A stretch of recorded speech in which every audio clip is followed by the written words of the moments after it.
He stood by the windmill at the old water lot, where he gathered and shipped all his cattle. Long after the cow trucks had gone out of sight, and he played with the dust on his saddle. A good set of cows that were starting to calve, the drought made him send them away. Said any cowman would be proud to have, except for the wild one that stayed in the light that was left when the sun had gone down. She approached in a faltering fashion, in a clean cotton dress, her slow steps on the ground gave him a sinking sensation.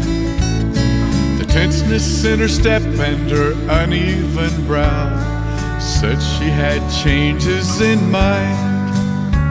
Things had to be said, and the best time was now, and she searched for the words she would find. He watched as she formed all the words he'd be told, and his face felt a darker complexion. He reached down inside him for something to hold, something to give him protection. It seemed to remind him of a time far behind, as the windmill started to roll. And he made him a shield of scars from his mind, as he tried to guess what he'd be told. She said, "Baby, sweetie, something that I've gotta say. Honey, believe me, sometimes things happen this way. The year was a dry one, and the market was low when we sowed. I've not seen you cry, hun, but there's something that you've gotta know." He felt his knees weaken as he managed to smile. Said, "I'm not quite as dumb as you think. Let's bring it up later, be still for a while. That wild cow's come in for a drink." They hid there in silence as the cautious cow knew, shifted her head side to side, checking the scenery for things that she feared. Called low to her calf when he cried, blowing holes in the water.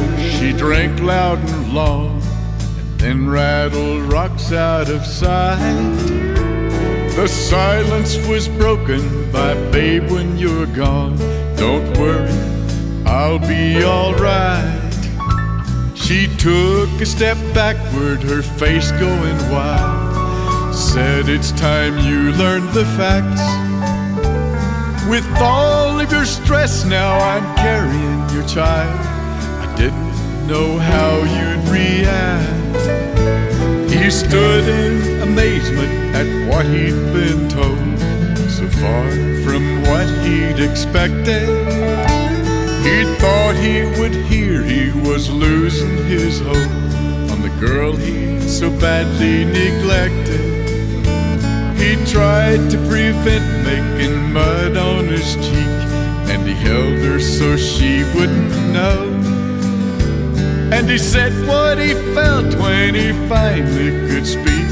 It started with, "I love you so." He said, "Baby, sweetie, I thought I was losing my lady.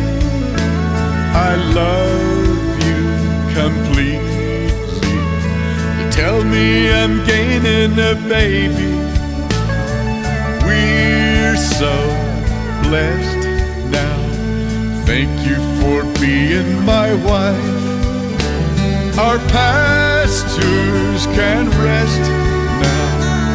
It's the best day of my life. We're so the best day of my life.